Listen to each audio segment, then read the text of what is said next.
গতকালকে বাংলাদেশের ঘটনা, কিছু যুবক একজন সাংবাদিককে ইটা দিয়ে ঠেতলাইয়া হত্যা করেছে। নাউজুবিল্লাহ বললেন না? এটা কি যারা আখিরাতে বিশ্বাসী এই মানুষদের কাজ? আমি এদের নামগুলো আজকে দেখলাম। যেই ছেলেরা একজন সাংবাদিককে হত্যা করলো, এই ছেলেদের নামের শুরুতে মোহাম্মদ আছে। আজকে গতকালকে তারা মানুষকে হত্যা যদি না করত, আজকে তারা আপনার আমার মতো সুন্দর করে মসজিদে এসে খুতবাও শুনতো। কথা বলেন না কেন মুসলমান ভাইরা? শুনতো কিনা বলুন? তাহলে তাদের কি আল্লাহর প্রতি, আখিরাতের প্রতি হিসাব দেওয়া লাগবে, এই ব্যাপারে কি তাদের কোনো ভয় ছিল?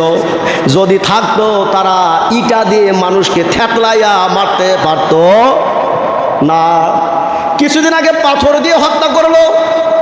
আমরা ভাবছিলাম যে না, এরপর হয়তো দেশে আর এরকম অনাচার অবিচার হবে না, কিন্তু না, দেখা গেল ওটা হলো পাথর। এরা আবার ভাইরাল হওয়ার জন্য, আর যেটাই হোক, যেভাবেই হোক, তারা আবার দেখেন ইটা দিয়ে মানুষকেও হত্যা করলো। নাউজুবিল্লাহ বললেন না?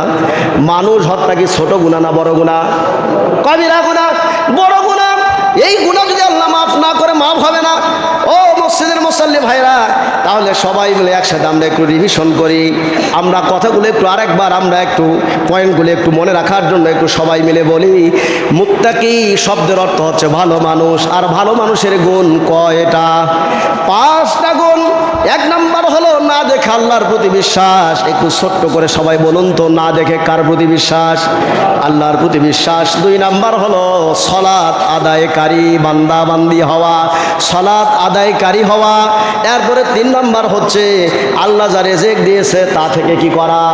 ব্যয় করা।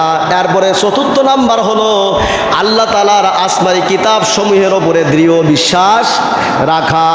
এরপরে 5ম নাম্বার হলো আখিরাতের প্রতি বিশ্বাস স্থাপন করা। আল্লাহ আমাদের সকলকে কবুল করুক, বলে আমিন। আর একটু বলে আমিন।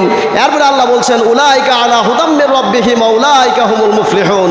উলাইকা আলা হুদাম মির রাব্বিহিম, যারা এই যে রবের এই হেদায়েতের এই কথাগুলো মেনে নিল, আল্লাহ বলছেন উলাইকা হুমুল মুফলিহুন, তোমরাই দুনিয়া এবং পরকালে সফল। সুবহানাল্লাহ বলেন। আল্লাহ আমাদের সকলকে কবুল করুক, বলে আমিন। ওয়া আখিরু দাওয়ানা আনিল হামদুলিল্লাহি রাব্বিল আলামিন। বারাকাল্লাহু আলাকুম ফিল কুরআনিল মাজিদ। ইন্নাহু মাআকুম বারউফুর রহিম।